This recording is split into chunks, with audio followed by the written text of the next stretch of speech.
Harvard University wants to study. And we will ask, what information do I need to know for that system at the initial time, like right now, in order to be able to predict the future? So, for example, if you would like to study the motion of some object, here's one example here. See, that's an example of Newtonian mechanics. I'll give you one more demonstration that you can catch this one. That's a good example. So that was Newtonian mechanics at work. Because what did I do? I released a piece of candy, threw it from my hand, and the initial condition has to do with where did I release it and with what velocity. That's what he sees with his eyes. Then, that's what we really need to know. If he knows it's going to occur, follow some kind of parabola, then his hands go there to receive it. That is verification of the prediction. His prediction was the candy for the land here, and he put his hand there. He also knew where the candy for the land, but he couldn't get his hand there at the time. But we can always make predictions. But this is a good example of what you need to know. What is it you have to know about this object that was thrown? I claim is the initial location of the object, the initial velocity. The fact that it's blue or red, not relevant. If it's blue or light, it doesn't matter what color the blue light is, what mood it is in. These are things we don't deal with in physics. There's a tall building, it's a physics problem. The object falls on the tall building. Object could be a person. So we don't ask, why is this guy ending with all today? That's not, we don't know. And we cannot deal with that, so we don't answer everything. So you just want to wait for it to get the pavement. And what speed. So we ask very limited questions, which is why we brag about how accurately we can predict the future. We only ask limited goals, and we are just going to satisfy. So we're basically dealing with inanimate objects. So the project of Newtonian mechanics of predicting the future, given the lessons, has got two parts. One is called kinematics, and the other is called dynamics. So kinematics is a complete description of the present. So this is what you have to know about the system right now. For example, if you're talking about the chocolate or the chocolate, you have to know where it is and how fast it's moving. The dynamics then tells you why the object goes up, why the object goes down, why it pulls down, and so on. That's dynamics. If you said it comes down, gravity is pulling it. In kinematics, you don't ask the reason behind anything. You simply want to describe things the way they are. And the dynamics tells you how they change and why they change. So I'm going to illustrate the idea of kinematics by taking the simplest possible example. That's basically the way I'm going to do everything in this course. Let's start with the simplest example, and slowly add on bells and whistles to make it more and more complicated. So, some of you might say, well, I've seen this before, so maybe there's nothing new here. That may well be, I don't know how much you've seen. But quite often, the way you learn physics early on in high school is obviously different from the way professional physicists think about it. The sense of values we have, the things that we get excited about are different. Problems may be more difficult. But I want to start in every example, in every situation, like the simplest example, then slowly add on things. So what we're going to study now is a non-living object, and we're going to take it to be a mathematical point. So the object is a mathematical point, it has no size. You rotate it, you won't know. It's not like a potato. Take a potato, you turn it around, it looks different. So it's not even a potato, it's actually with greater nose pointing and so on. So we don't want to deal with that now. That comes later when we study what about rigid bodies. Right now we want to study an entity which is known as species.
not worked out.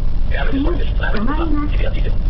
So if you solve that velocity, if you solve that average acceleration, you can find by taking the derivatives of velocity. But before we even do that, I wanted to find for you the velocity, this is the velocity at a given time.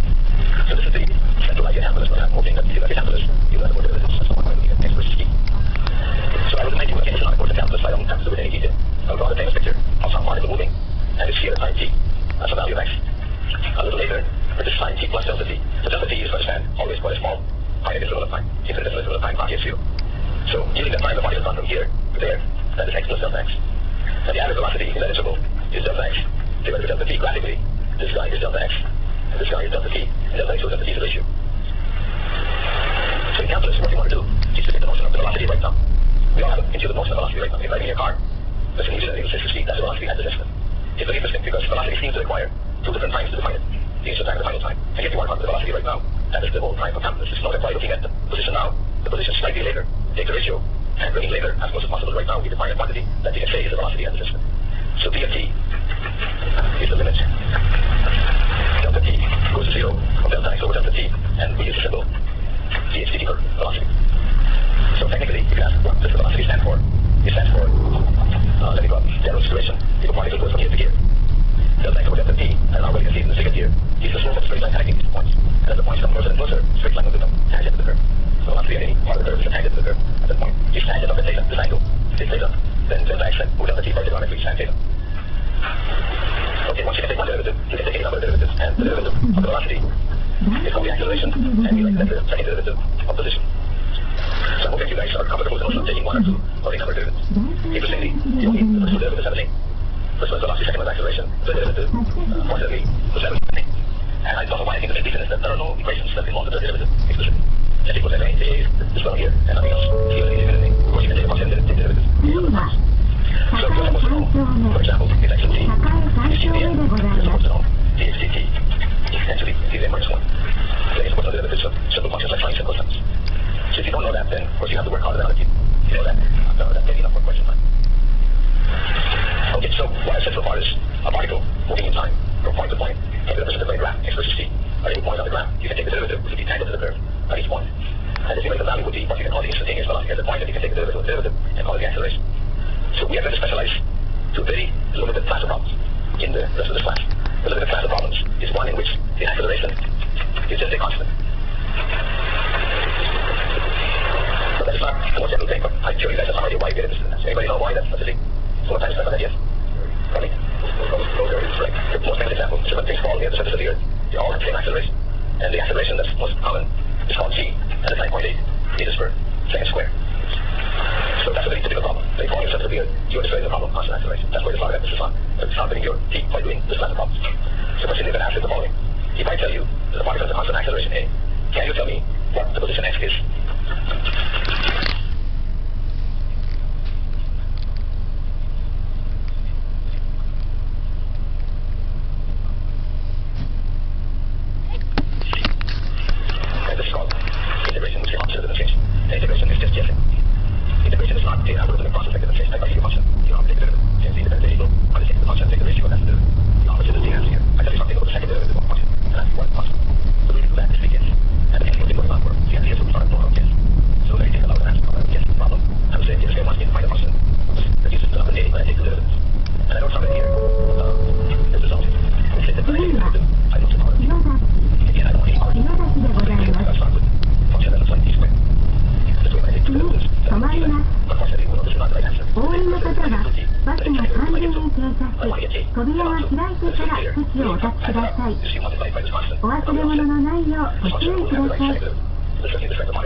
So the basic derivatives, the function is what you're supposed to do. action, you can act taking. That is killed by the act of taking derivatives. Taking one derivative has a constant. So taking two derivatives has a constant and something gradient t. The derivative of the function has something quadratic, let's say L. So this is the most general position of the function expression. This is the particle of the same I can also describe the particle of the same. I would like to call that coordinate y. Then I would like to change it. You don't realize that in calculus, the symbols that you call x and y are complete arbitrary. If you want the second derivative of y to be a, then the answer looks like this. If you want the second derivative of x, the answer looks like that. Now we have asked, what are these numbers, b and c? So let me go back now to this expression, x of t equals at squared over 2 plus c plus dt. It is true, mathematically you can add two numbers, but you don't have to. What am I doing as the basis? When I add these numbers, what am I supposed to do with a and b? I mean with this d and c, what value should I take? The answer is that simply knowing the particle has an acceleration is not enough to tell you where the particle will be. For example, let's take the case where the particle is falling under gravity. Then you place notes that show me acceleration is minus 9.8. That is minus 9.8. You call it minus because it's accelerating down, and I'm just taking it to be the positive direction. In that case, y of t would be minus 1 half gt squared plus c plus gt. So the point is, every object falling under gravity is given by the same formula. So there are many objects that can have any speed falling under gravity. And what's different from one object to the other object is when was it dropped from what height and what inches speed. That's what these numbers are telling us, and you can verify that as follows. What number c is, you say let's put time t equal to 0. If I then go back to this equation here, put time t equal to 0, x is 0, and let's have this term, and so if you like, that the constant c is the initial location of the object, and it's very common, they don't satisfy, x naught. So the meaning of the constant is where the object is equal to a there, so if you know the acceleration target, I'm going to tell you where it was, like you get the thing, where it was, then to find the meaning of t, we take one derivative of this t is ct, that's a function of time, and the derivative of this guy, we find ct plus t. That's the constant of the object, so you can then understand that v of 0 is what each we like that, v0. Okay, so the final answer is that x of t looks like x naught plus v naught c equals 1 half gt squared. 次は、伊賀南中学校前、伊賀南中学校まででございます。お客様にお願いいたします。優先的付近では、携帯電話の電源をお切りください。それ以外の場所では、マナーモードに設定の上、通話はご遠慮ください。次、止まります。お降りの方は、バスが完全に停車し、扉が開いてから席をお立ちください。お忘れ物のないようご注意ください。I want to demonstrate as simple as I can what it means to know the present, what it means to say, this is what it means to be able to, what it is from the context. Then we can make the example more complicated with different problems we can say. So what we talked about so far, for the people who pertains to why I want you to know that the unknown being can be context and can be on the mind doesn't matter. It's not the second to say that the answer. Now the second formula that I want, I probably know that here. This is the big I want to write the formula, put it up, that we see. Second formula, tries to relate the final velocity, function of time t, the initial velocity, and the distance traveled with the present time. So the trick is to eliminate time from this equation. So let's see how we can eliminate time. You know that if you put the derivative of let's see what the means is. If you know the velocity of time, and you know the initial velocity, you know the time. Time is time, v minus v0 over t. So I don't show you any arguments for v means v at time t, and function of 0 means v at 0. So what the say is, you can write the time by having your own clock. The clock tells you what time it is. We can also say what time it is by seeing how fast the particle is moving. Because you know started with some speed. The change speed is under 8a. So if the speed was so now, then the time can be. The time can be directly input. Then you can take that formula here. 次は、丸山駅。丸山駅でございます。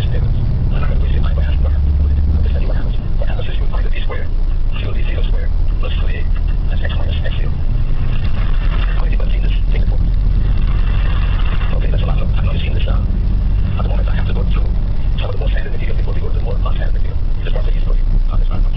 I can do it. So let me draw a box. Let's draw the box. See what that means. These are the important things. I claim now. Remember, I want you to understand one thing. How much of this is memorize? I want you to never see this in high school. How much of this is memorize? Have a 60 lessons in.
use the notion of what would be given in the what is scale of regular indication.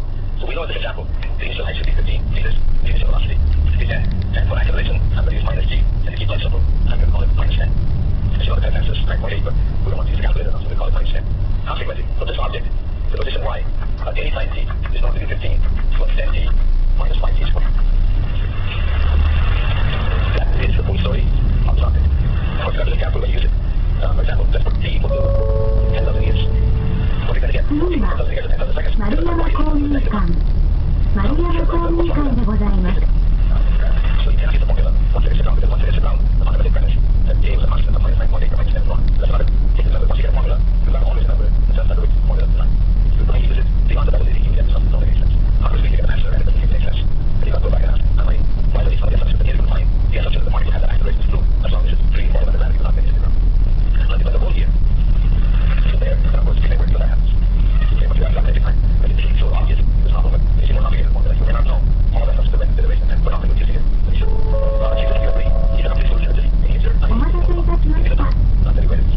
お待たせいたしました。次はガンセンサーでございます。どなた様もお忘れ物のないようにご注意ください。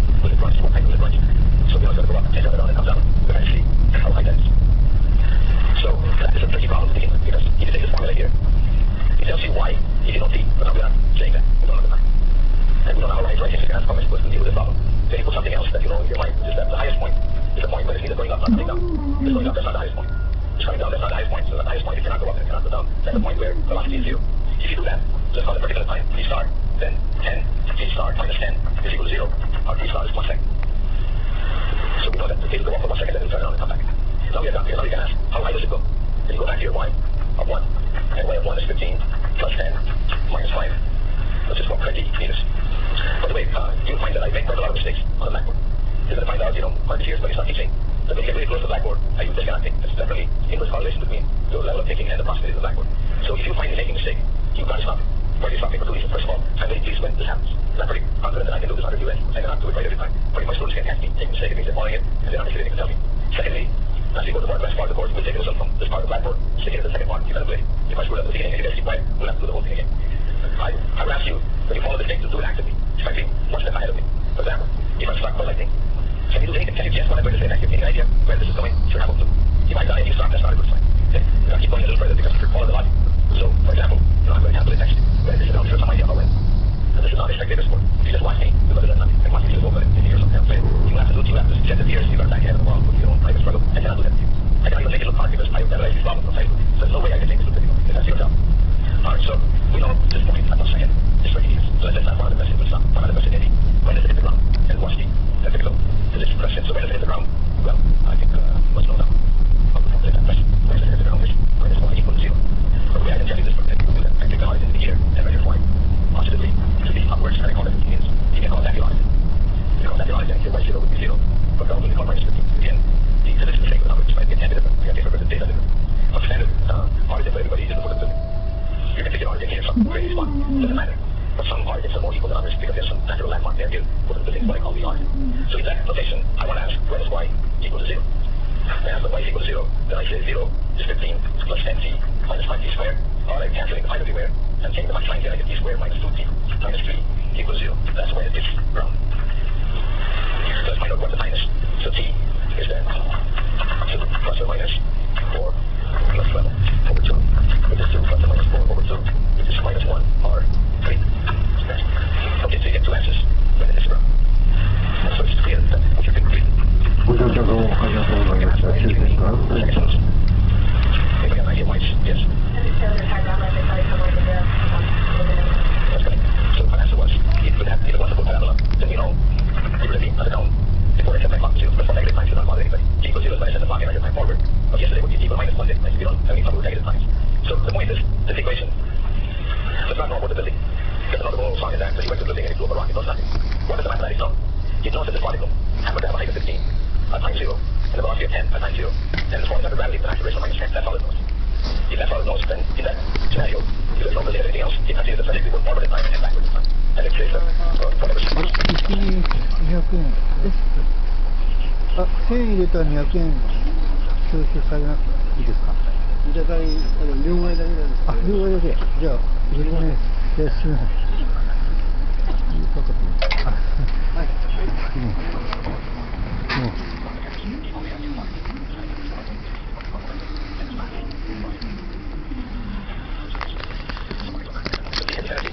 17時半。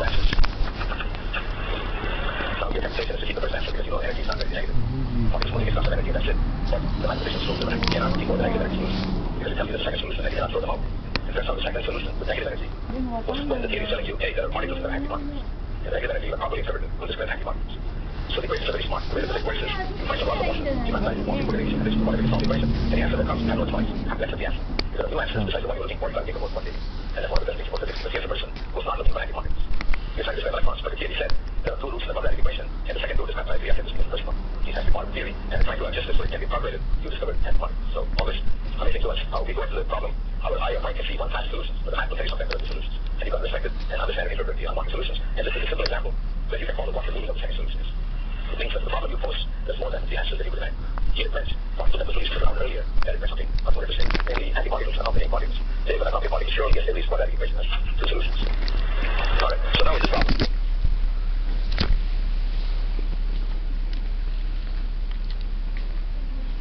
How high does it go? But you don't have to when does it go to the highest point. Then you don't have to go through the whole process of finding the time at which it turns it out. And whether you see the blackboard, then putting the time equal to 1 second into the formula. If the question of time is not explicitly brought up, then you should know that you have to use this formula. So how do we get it here? Well, we say at the top of the loop, then the maximum velocity is 0. Therefore, you say 0 squared equal to initial velocity squared plus 2 minus t, that's acceleration, times y minus 1, 0. If you solve for that, you find y minus 1, 0 equals